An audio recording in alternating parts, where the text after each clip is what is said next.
안녕하세요. 행복한 교회 승리하는 성도 여러분, 남가주 은혜로 교회 오신 것을 환영합니다. 오늘은 44번째 함께하는 153 6월 9일 화요일 순서입니다. 어제 그 우드랜드 힐스에는 바람이 많이 불었습니다. 여러분들 계신 곳에도 혹시 바람이 많이 불었는지 모르겠습니다. 바람은 분명 보이지 않지만 그 존재를 우리가 알 수 있습니다. 왜냐하면 바람이 지나가면 분명히 흔들리는 것들이 있기 때문입니다. 여러분, 우리 안에 있는 그 믿음도 사실 보이지 않는 것입니다. 마음으로 믿고 시인해도 믿음은 보이지가 않습니다. 그러나 믿음의 사람이 지나간 자리는 변화가 있습니다. 사람이 바뀌기도 하고 공동체가 살아나기도 하고 또 웃음의 꽃이 피기도 하고 사람들이 위로를 얻기도 하고 어떤 때는 큰 힘이 있어서 지역사회를 바꾸기도 합니다. 그렇다면은 오늘 여러분들이 지나간 믿음의 자리에는 어떤 변화가 있었습니까? 혹시 여러분들이 지나간 그곳에 싸움과 분열이 있지는 않았습니까? 여러분들이 지나간 그곳에 걱정과 근심이 있지는 않았습니까? 여러분들은 믿음의 사람입니다. 믿음은 보이지 않을지라도 그것이 존재하기 때문에 사람들에게 영향을 미칠 수밖에 없습니다. 여러분들 믿음의 사람으로서 여러분들이 지나간 그곳에 성령의 역사가 있고 하나님께서 함께 하시는 오늘 하루가 되기를 주님의 이름으로 부탁드립니다. 네, 감사합니다. 또 오늘 기도할 때는 이제 시위도 좀 잦아드는 것 같고 이제 경제활동도 시작하게 되는 것 같은데 또 사람들은 그럼에도 불구하고 이제 심각한 불경기를 맞을까 염려스럽다고 하는 분들이 있습니다. 여러분들 기도해 주시기 바랍니다. 특별히 또 오늘 우리 교회에서도 비즈니스를 아직까지 하시는 분들도 있는데 하나님께서 도와주셔서 잘 회복될 수 있도록 도와주시고 이 한인타운 우리 한인들과 이 미국 전체가 잘 살아날 수 있도록 도와달라고 여러분 우리가 책임을 가지고 우리가 책임감을 가지고 좀 기도했으면 좋겠고요. 또 아직도 병상에 누워있거나 회복이 다 되지 않은 분들이 있습니다. 또 우리 어머니들이 있습니다. 기도해 주시고요. 또 한국에 있는 정영란 집사님 위해서도 기도해 주시기 바랍니다. 또 우리 교회를 위해서 기도할 때는 하나님, 이 코로나 시대에도 복음을 전할 그 복음의 문이 열리게 하여 주시옵소서. 그래서 우리들이 담대하게 나가서 복음을 증거할 수 있는 시간이 또한 장소가 사람들이 준비되게 하여 주시옵소서. 여러분들 그렇게 기도해 주시기 바랍니다. 이 모든 기도의 제목을 모아서 우리 같이 찬송하겠습니다.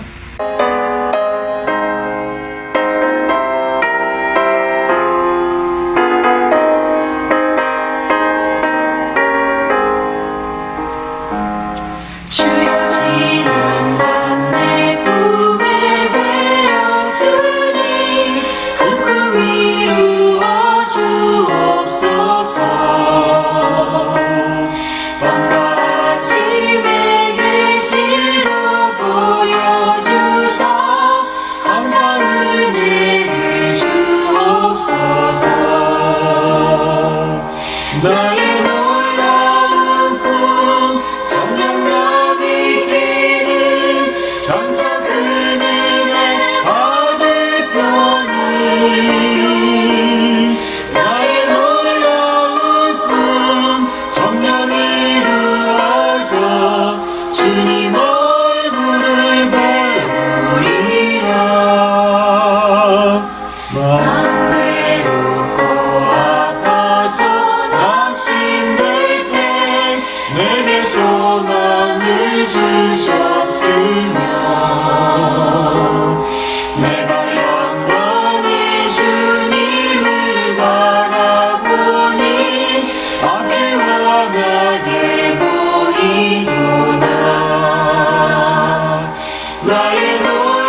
예, 오늘 로마서 14장의 말씀 같이 나눌 텐데 성경 말씀은 제가 그 메시지를 전하면서 중간중간 같이 읽도록 하겠습니다. 제가 스스로 이렇게 돌이켜 보면은 제가 어렸을 때는 굉장히 이 보수적인 신앙을 가지고 있었던 것 같아요. 특별히 이제 뭐 고등학교 시절에는 굉장히 뜨겁기도 했지만 굉장히 또 보수적인 신앙을 가지고 있었습니다. 당시 이제 제가 다니던 교회에 목사님이 그 아들들이 있었어요. 근데 이제 그 두 아들들이 저보다 다 나이가 많아서 제가 형이라고 불렀는데 그 중에 이제 그 막내 아들이 저보다 1살 많은 그 형이었습니다. 그 형이 이제 저한테 야, 우리 집에 놀러 가자 그렇게 얘기하는 거였습니다. 뭐 그러면 뭐 이제 사택이었겠죠. 목사님 아들이니까. 그래서 그 집에 놀러 가게 되었습니다. 그 집에 갔더니 그 형이 자기의 형과 같이 방을 쓰는 것이었습니다. 근데 저는 그 목사님 아들들의 방에 저한테 이제 학생회 선배들이고 또 형들이죠. 방에 갔는데 놀랐습니다. 왜냐면은 그때 그 형들의 책상 위에 당시 그 유행하던 그 유행가의 그 카세트 테이프들이 쫙 진열이 되어 있었기 때문입니다. 뭐 팝송이든지 아니면은 뭐 한국 노래든지 뭐 그때 한참 이문세가 유행했는데 이문세 카세트 테이프도 있었고 저는 그때 굉장히 놀랐어요. 왜냐면은 아니 기독교인이 또 목사의 아들이 또 학생회 회장이 집에서 유행가 듣고 있어도 되나? 기독교인이 항상 찬송을 부르고 있어야 되는 거 아닌가? 유행가 그 들어도 괜찮은 건가? 그렇게 저는 당시에 생각했었습니다. 부정적으로 말이죠. 여러분들은 어떻게 생각하십니까? 교회에 다니는 학생이 유행가 들어도 됩니까? 들어도 된다면 공부하고 성경 읽을 때 틀어놔도 됩니까? 그러면은 기도 중에 유행가 들으면 됩니까? 기도할 때? 그게 안 되면은 유행가 듣다가 기도하면은 그건 됩니까? 안 됩니까? 당시에 저의 믿음으로는 도무지 이해할 수 없었던 것 중에 하나이긴 했습니다. 옛날 이 로마 교회도 이런 종류의 문제가 생겼습니다. 우리가 이제 앞으로 계속 이제 고린도 전서 후서 공부하다가 계속해서 이제 나오게 되는데 뭐냐면 바로 고기를 먹는 문제에 대한 것이었습니다. 당시에는 고기를 먹지 않는 사람들이 있었습니다. 유대인들은 물론 안 먹었죠. 왜냐하면 먹는 고기가 우상에게 드려졌거나 혹은 출처가 불분명해서 이 고기가 정결한 건지 정결한 것이 아닌지도 모르니 아예 먹지 않았습니다. 마치 다니엘과 세 친구들이 먹지 않은 것처럼 말이죠. 또 그 유대인 중에서는 에세네파에 속한 사람들이라고 있었는데 그 사람들도 고기를 먹지 않았고요. 또 어떤 이방 사람들 중에서도 고기를 먹으면 짐승의 영혼이 자기에게 들어온다라고 생각한 나머지 육식을 하지 않은 사람들도 있었습니다. 그렇게 고기를 먹지 않는 사람들이 버젓이 고기를 먹고 있는 그리스도인들을 보니까 이 도무지 이해가 안 되는 거예요. 아니 예수님을 믿는다는 사람들이 저렇게 고기를 먹어도 되나? 저게 우상에 들어진 건 또 모르고 정결한 고기인지도 모르겠는데 저거 먹어도 되나? 그렇게 생각을 했고 또 비난도 했습니다. 반면 또 고기를 먹는 사람들은 먹지 않는 사람들에게 대해서 고기 먹는 것을 가지고 이 걸려 넘어지는 사람들, 이 도무지 믿음 없는 사람이다. 믿으면 이제 다 자유해야지 언제까지 옛날의 생활 방식에만 묶여 있을 것인가. 저 답답한 사람들, 믿음 없는 사람들 하면서 또 같이 비난했습니다. 이 사도 바울이 볼 때는 먹어도 되고 안 먹어도 되는 건데 고기 먹는 자체는 사실 별로 중요한 것이 아닌데 문제는 뭐였냐면은 서로 먹어도 된다, 먹으면 안 된다 이렇게 진영이 나뉘어서 서로 비난하고 비난하다 보니까 교회 공동체가 약해지고 분열되는 것이 문제였습니다. 그래서 오늘 이 사도 바울은 본문에서 이제 톡 까놓고 얘기를 합니다. 자, 14장 1절 뭐라고 얘기하냐면요. 믿음이 연약한 자를 너희가 받되 그의 의견을 비판하지 말라라고 하는데 그 얘기를 우리도 귀 기울여야 합니다. 요사이의 교회는 다양화되어 있어서 여러 가지 생각이 틀리고 서로 주장하는 것이 다른데 이 생각이 맞다 저 생각이 맞다 그럴 수 있어요. 하지만 서로 비판하는 것은 교회를 하나 되게 하기보다 서로 분열하게 하기 때문입니다. 그러면서 이 사도 바울은 왜 우리가 비판하면 안 되는지에 대해서 간략하게 소개를 하고 있는데, 첫 번째, 우리가 비판하면 안 되는 이유 뭐냐면요, 우리는 비판할 자격이 없다는 것입니다. 자, 4절로 한번 가보겠습니다. 남의 하인을 비판하는 너는 누구냐? 그가 서 있는 것이나 넘어지는 것이 자기 주인에게 있음에 그가 세움을 받으리니 이는 그를 세우시는 권능이 주께 있습니다. 라고 하면서, 야, 우리는 하나님에게 속한 사람을 비판할 수가 없다라고 하는 것입니다. 이 말이 조금 이해가 되는 게, 여러분, 우리가 자녀가 있지만 누가 우리의 자녀에 대해서 뭐라고 얘기하면 기분 나쁘죠. 자기 자녀도 아닌데 우리는 속으로 어쩌면 그렇게 생각할지도 모릅니다. 당신의 자녀들이나 잘 돌보세요. 이 사도 바울은 고기를 먹는 사람도 믿음으로 말미암아 자유자가 되어서 먹는 것이고, 또 고기를 먹지 않는 사람도 자기의 믿음으로 말미암아 선택한 것이니 문제가 없다라고 생각합니다. 그리고 그것을 6절에서 이렇게 얘기해요. 나를 중이는 여기는 자도 주를 위하여 중히 여기고 먹는 자도 주를 위하여 먹으니 이는 하나님께 감사하며 먹지 않는 자도 주를 위하여 먹지 아니하며 하나님께 감사하느니라 라고 그렇게 이야기하고 있습니다. 사실 우리는 율법에서 해방이 되었기 때문에 그 무엇을 하든지 우리는 믿음으로 한 것이라면은, 하나님을 위해서 한 것이라면은 무엇이든지 할 수가 있습니다. 그러나 믿음으로 말미암아 했어도 서로 간의 의견은 다를 수가 있는데, 그 의견이 서로 비판의 대상이 되어서는 안 된다. 그 다른 의견이 비판의 대상이 되어서는 안 된다라고 사도 바울은 말하고 있습니다. 그 이유가 뭐라고요? 예, 우리는 그 비판할 자격이 없다라는 것입니다. 하나님의 세우신 사람을 우리가 비판할 수 있는 자격이 없기 때문에 우리는 비판할 수 없다, 그렇게 얘기하고요. 두 번째, 우리가 비판하지 않는 이유는 뭐냐면요, 각자의 행동은 하나님 앞에서 판단받을 것이기 때문입니다. 이 사도 바울이 10절과 11절에서 이렇게 얘기하고 있습니다. 내가 어찌하여 내 형제를 비판하느냐? 어찌하여 내 형제를 없인 여기느냐? 우리가 다 하나님의 심판대 앞에 서리라. 기록되었을 때 주께서 이르시되 내가 살았노니 모든 무릎이 내게 무릎 꿇을 것이요 모든 혀가 하나님께 자백하리라 하였느니라. 그리고 12절도 읽어보면요, 이러므로 우리 각 사람이 자기 일을 하나님께 직고하리라. 예, 우리의 모든 각자 행동이 하나님 앞에서 판단을 받을 것이기 때문에 우리는 상대방을 비판할 필요가 없다라는 것입니다. 여러분, 그렇습니다. 애당초 우리가 세워진 것은 형제를 돌보고 자매를 도와서 교회를 이루는 것이지, 누군가를 비판한다라는 것은 우리가 주님께 부름 받은 바가 아니다라는 것을 기억할 필요가 있습니다.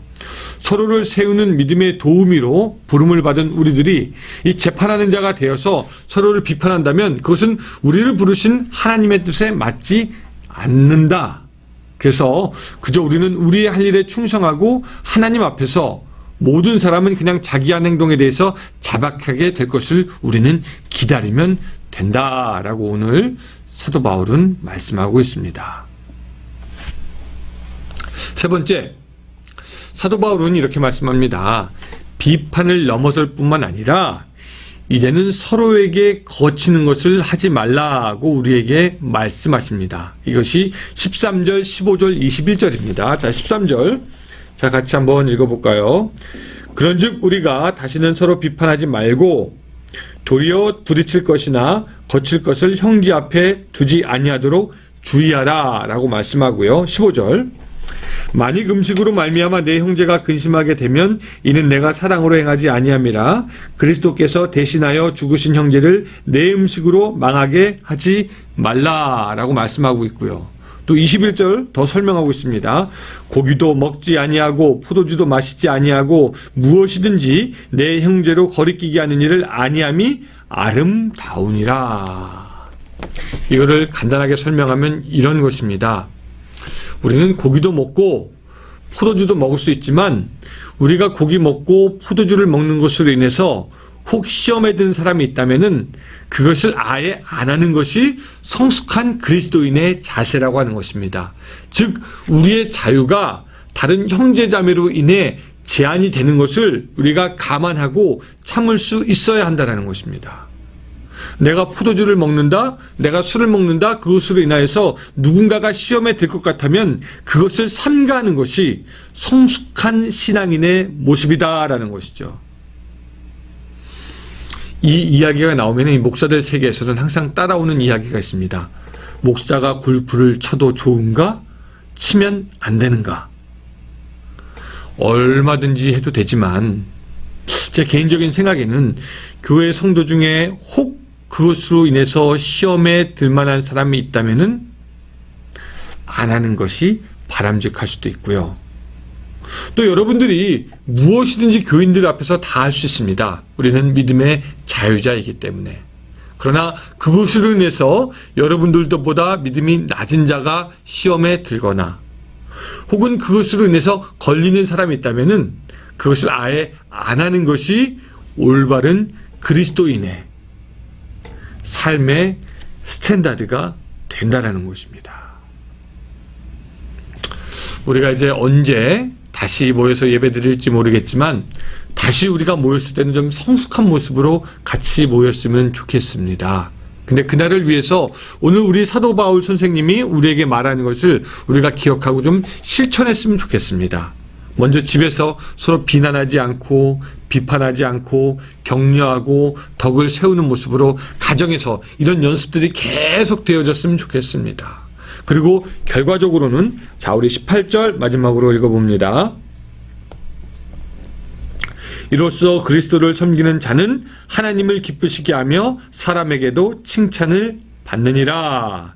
하나님을 기쁘시게 하며 사람에게도 칭찬을 받느니라. 바로 이런 사람들이 되었으면 좋겠습니다. 비판하지 말고 서로 세움으로 말미암아 하나님에게는 기쁨이요 사람에게는 칭찬받는 그런 성도가 되는 삶을 바로 오늘부터 시작해서 계속해서 이루어 나아갈 수 있으시기를 주님의 이름으로 축원합니다.